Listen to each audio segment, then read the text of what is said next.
ভজ রাধা কৃষ্ণ জপ রাধা কৃষ্ণ রাধা কৃষ্ণ বলো মুখে ভজ রাধা কৃষ্ণ সবাই করতালি দিই কৃষ্ণ রাধা কৃষ্ণ বলো আস্তে আস্তে আস্তে আস্তে। এই যে আপনাদের বললাম করতালি দিতে, আপনারা করতালি দিচ্ছি। এই করতালি দেওয়ারও কিন্তু একটা উপকার আছে, শুনতে চান? একটা ছোট্ট দৃষ্টান্ত বলি আপনাদের, শুনবেন তো? এই যে আপনারা করতালি দিয়ে হরিনাম গাইছেন, এই হরিনামেরও কিন্তু অনেক গুণ রয়েছে। কি গুণ? না, একটি গ্রামে এক জমিদার ব্যক্তি ছিলেন, কোটিপতি ব্যক্তি, যার কোনো টাকা পয়সার অভাব ছিল না মা।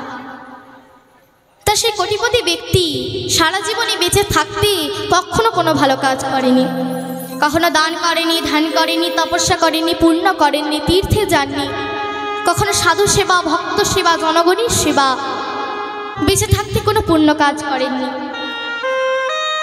তা একদিন মা সেই জমিদার ব্যক্তির সঙ্গে তার দেখা হলো এক ছোটবেলাকার বন্ধুর সঙ্গে। আচ্ছা মায়েরা বলুন তো, একজন বন্ধুর সঙ্গে যদি তার অনেক দিনের বন্ধুর দেখা হয়, তাহলে তার কিরকম আনন্দ হয়? আনন্দ হয় তো? জমিদার ব্যক্তির সঙ্গে তার ছোটবেলাকার বন্ধুর দেখা হয়েছে, দুজনেই আনন্দিত মনে কথা বলছে। তা তার সেই বন্ধু, ছোটবেলাকার বন্ধু, তিনি এখন বৈষ্ণব হয়েছে, তার ললাটে রয়েছে তিলক আর গলায় রয়েছে তুলসীর মালা। তা দুজনেই মনের আনন্দে কথা বলছে। জমিদার ব্যক্তি বলছে, হ্যাঁ রে বন্ধু, কোথায় যাচ্ছিস তুই? না ওই যে বন্ধু দেখ না, সামনে একটু ওই কীর্তন হচ্ছে না, ওই কীর্তনই শুনতে যাচ্ছি, তা যাবি নাকি আমার সঙ্গে? না না, ওইসব কীর্তন টীর্তন আমার দ্বারা হবে না, আমি ওইসব শুনতে পছন্দ করি না।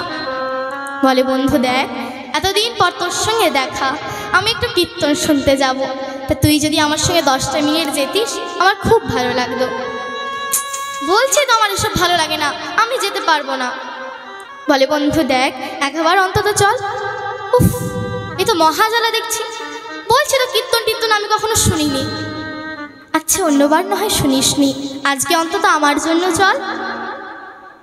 এইভাবে বারবার রোধী জমিদার ব্যক্তি বলে উঠলেন, বেশ, আমি আজ তোর সঙ্গে কীর্তন শুনতে যাব, কিন্তু বেশিক্ষণ থাকতে পারবো না। এই বলে দুই বন্ধু কীর্তনের আসরে গিয়েছে। এবার এখানে যেমন আপনারা সবাই বসে আছেন, সেখানেও সবাই বসে আছে। তা জমিদার ব্যক্তিটি, তিনি তো গ্রামের জমিদার বাবু, তাই তিনি কি মাটিতে বসবেন? তাকে বসার জন্য চেয়ার দেওয়া হয়েছে। এবার জমিদার ব্যক্তি সে চেয়ারের উপরে এভাবে হাত গুটিয়ে বসে রয়েছে।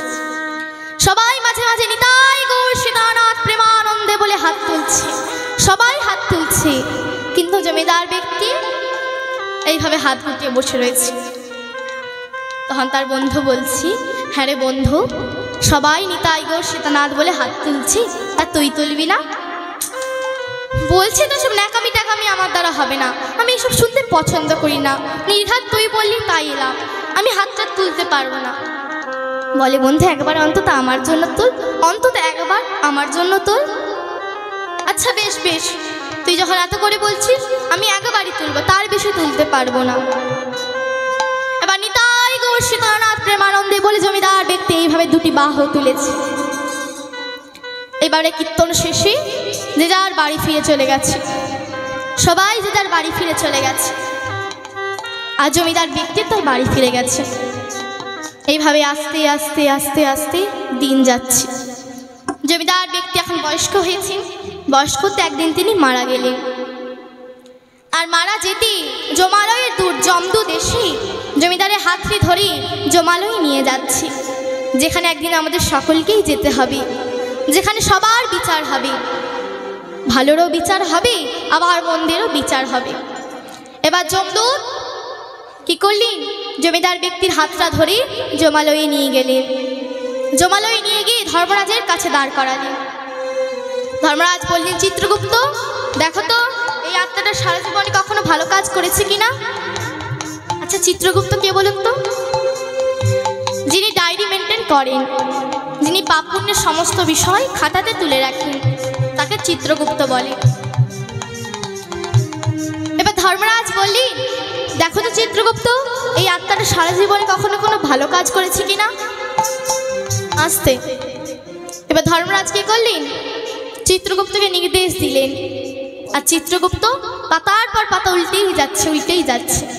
কখনো কোনো পুণ্য কাজ করেনি, দান করেনি, ধ্যান করেনি, তপস্যা করেনি, তীর্থে যাননি, কখনো সাধু সেবা, ভক্ত সেবা, জনগণের সেবা, বেঁচে থাকতে কোনো পুণ্য কাজ করেননি। এবার চিত্রগুপ্ত পাতার পর পাতা উল্টেই যাচ্ছে।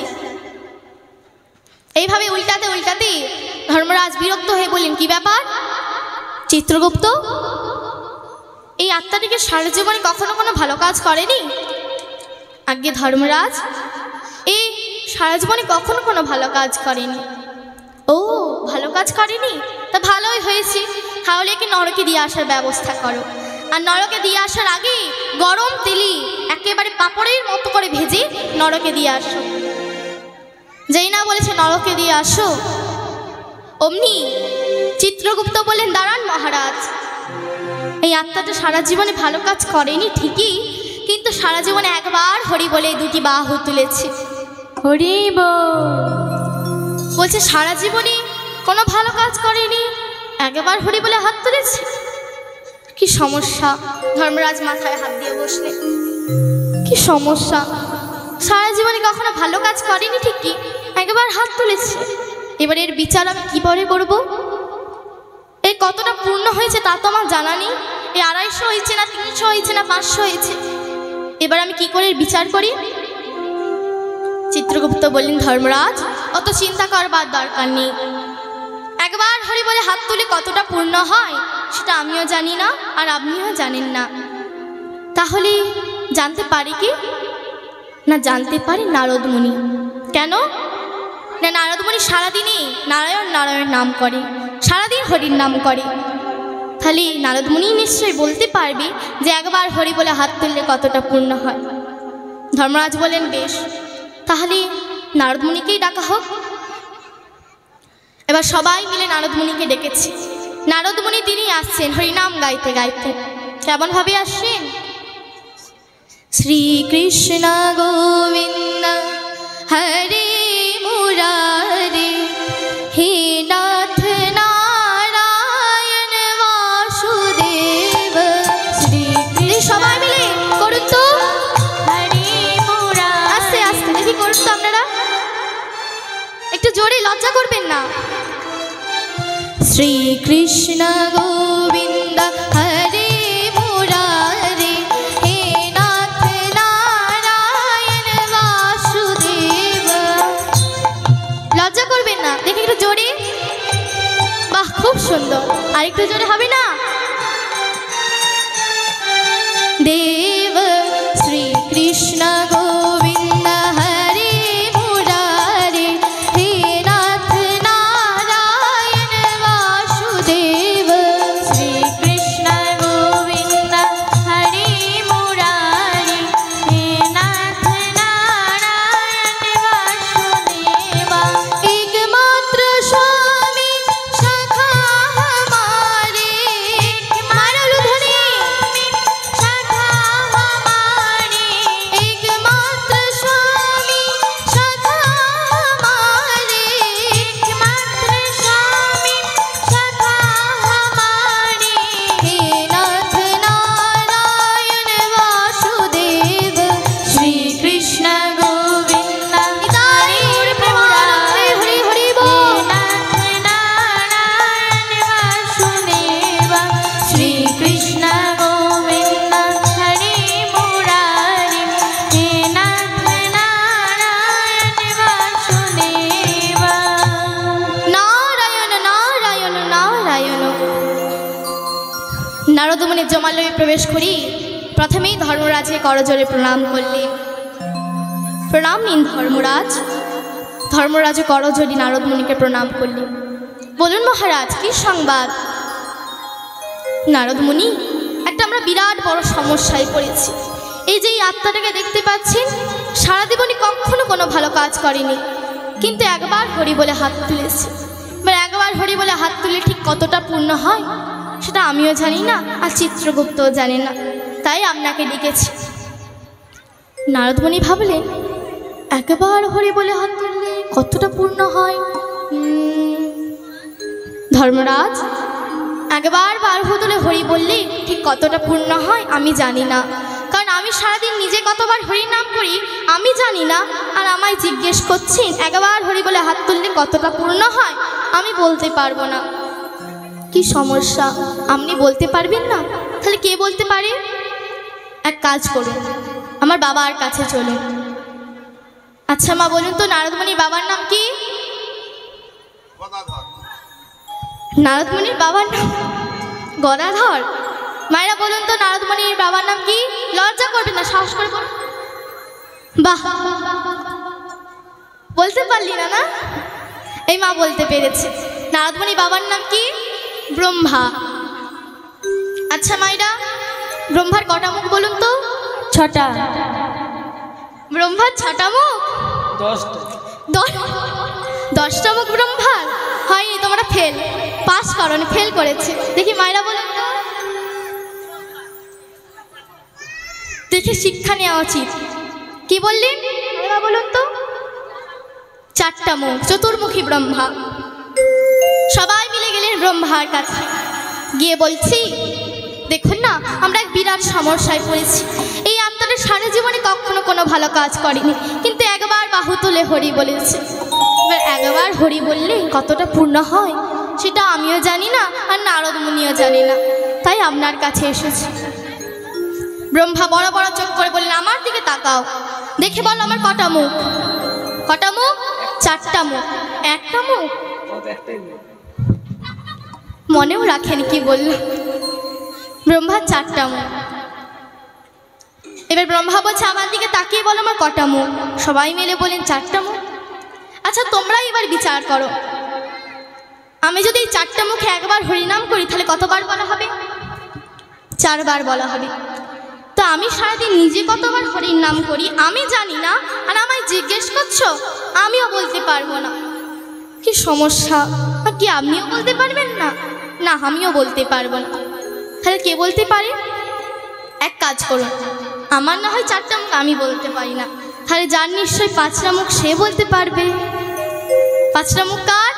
নারদমণি।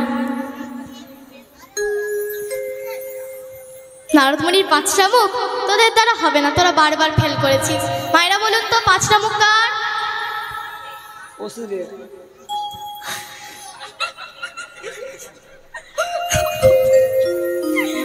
5টা মুখ কার কেউ বলতে পারছে না? মায়েরা বলুন তো। বাহ, এই তো মায়েরা ঠিক বলেছে, দেখে শিক্ষা। কার 5টা মুখ? শিবের, মহাদেবের, বাবা ভোলেনাথের। সবাই মিলে ভোলেনাথের কাছে গেছে, গিয়ে বলছি দেখুন না, এক বিরাট সমস্যায় পড়েছি। এই আত্মাটা সারা জীবনে তো কখনো ভালো কাজ করেনি, কিন্তু একবার হরি বলে হাত তুলেছে। ও, তাদের সমস্যাটা কি? এটাই তো সমস্যা। এই একবার হরি বলে হাত তুললে কতটা পূর্ণ হয় সেটা আমিও জানি না, না জানে নারদ, না জানে ব্রহ্মা, তাই আপনার শরণাপন্ন হলাম। মহাদেব বললেন, আমার দিকে তাকিয়ে বলো কটা মুখ? সবাই মিলে বললেন 5টা মুখ। আচ্ছা তোমরা এবার ভাবো, আমি যদি এই 5টা মুখে একবার হরি বল বলি তাহলে কতবার বলা হবে? 5 বার বলা হবে। আমি সারাদিন কতবার হরি নাম করি আমি হিসেব রাখি না, আর আমায় জিজ্ঞেস করতে এসেছো যে একবার হরি বলে হাত তুললে কতটা পূর্ণ হয়?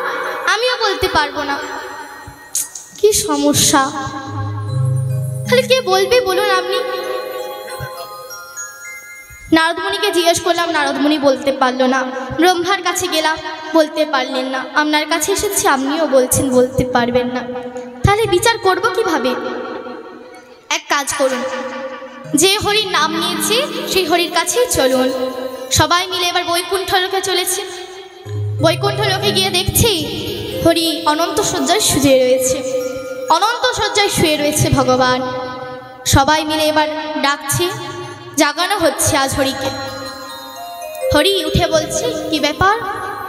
নারদমণি, ব্রহ্মা, মহেশ্বর, যমরাজ, একটা আত্মাকে দেখতে পাচ্ছি না, কি ব্যাপার? আপনারা সবাই আমার কাছে হঠাৎ? দেখুন না হরি, এক বিরাট সমস্যায় পড়েছি। এই আত্মাটা সারা জীবনে তো কখনো ভালো কাজ করেইনি, কিন্তু একবার হরি বলে হাত তুলেছে।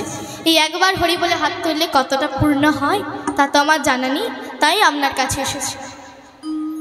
যেই না শুনেছে প্রশ্নটা অমনি হরি হাসতে শুরু করেছে। কিছুতেই হাসি থামছে না, সবাই অবাক, একে অপরের মুখের দিকে তাকাচ্ছে। কি ব্যাপার, আমাদের প্রশ্ন শুনে হরি হাসছে কেন? কিছুতেই হাসি থামছে না আজ হরি।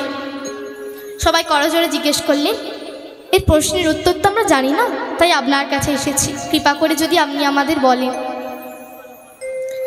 তখন হরি বলছে, তোমরাই ভাবো, তোমরা যে প্রশ্নটা আমায় করতে এসেছো তার উত্তর তো সঙ্গে করেই নিয়ে এসেছো। ঠিক বুঝতে পারলাম না, যদি কৃপা করে খুলে বলে। বলছি তোমরা যে প্রশ্নটা আমায় করতে এসেছো তার উত্তর তো সঙ্গে করেই নিয়ে এসেছো। খুলে বলুন না, আমরা তো বুঝতে পারছি না। হরি বললি, তোমরাই ভাবো। একবার হরি বলে হাত তুললি, যদি ব্রহ্মার মতো, চতুর্মুখী ব্রহ্মার মতো বৈষ্ণব, মহাদেবের মতো বড় বৈষ্ণব আর এতগুলো ভক্ত সঙ্গী যদি বৈকুণ্ঠ পর্যন্ত আসা যায়, তাহলে এর থেকে আর ভালো ফল কি হতে পারে? হরি বল। একবার হরি বললে যদি বৈকুণ্ঠে আসা যায়, তাহলে এর থেকে বড় ফল আর কি হতে পারে? তাই তো বলছি, যেই প্রশ্নটা করতে এসেছো তার উত্তর সঙ্গে করেই নিয়ে এসেছো। দেখি সবাই মিলে আমরা একবার বলবো, নিতাই গৌর প্রেমানন্দে হরি হরি বল। তাহলে বুঝলেন তো করতালি দিয়ে হরিনাম করার গুণ কতটা। তাই যে আমরা সবাই করতালি দিয়ে হরিনাম গাইব। দেখি সবাই দুটো বাহু তুলুন। আজ সেই ছোট্ট দুঃখী মনের আনন্দে নিকুঞ্জবন থেকে নিধিবন পর্যন্ত ঝাড়ু সেবা করছে আর মনের আনন্দে রাধা গুণগান গাইছে। কেমন ভাবে গাইছে গো? হাত নামালেন কেন? হাত নামাতে বলেছি? দেখি সবাই দুটো বাহু তুলুন। আজ আমরা মনের আনন্দে রাধা গুণগান গাইব। দেখি সবাই একবার জোর সোর ধ্বনি দিত, নিতাই গৌর প্রেমানন্দে হরি হরি বল। ভজ রাধা কৃষ্ণ, জপ রাধা কৃষ্ণ, রাধা কৃষ্ণ বল মুখে। ভজ রাধা কৃষ্ণ, জপ রাধা কৃষ্ণ, রাধা কৃষ্ণ বল মুখে। ভজ রাধা কৃষ্ণ, জপ রাধা কৃষ্ণ, রাধা কৃষ্ণ বল মুখে। ভজ রাধা কৃষ্ণ, জপ রাধা কৃষ্ণ, রাধা কৃষ্ণ বল মুখে। ভজ রাধা কৃষ্ণ, জপ রাধা কৃষ্ণ, রাধা কৃষ্ণ বল মুখে। নামে বুক ভরে যায় অভাব মিটাই, নামে বুক ভরে যায় অভাব মিটাই, নামে বুক ভরে যায় অভাব মিটাই, নামে বুক ভরে যায় অভাব মিটাই, স্বভাব জাগাই মহাসুখে। ভজ রাধা কৃষ্ণ, জপ রাধা কৃষ্ণ, রাধা কৃষ্ণ বল মুখে। ভজ রাধা কৃষ্ণ, জপ রাধা কৃষ্ণ, রাধা কৃষ্ণ বল মুখে। ভজ রাধা কৃষ্ণ, জপ রাধা কৃষ্ণ, রাধা কৃষ্ণ বল মুখে। মাইরে ধ্বনি। ভজ রাধা কৃষ্ণ, জপ রাধা কৃষ্ণ, আমার চলবে রাধা তুলুন বল মুখে। ভজ রাধা কৃষ্ণ, জপ রাধা কৃষ্ণ, রাধা কৃষ্ণ বল মুখে। ভজ রাধা কৃষ্ণ, জপ রাধা কৃষ্ণ, রাধা কৃষ্ণ বল মুখে। ভজ রাধা কৃষ্ণ, জপ রাধা কৃষ্ণ, রাধা কৃষ্ণ বল মুখে। ভজ রাধা কৃষ্ণ, জপ রাধা কৃষ্ণ,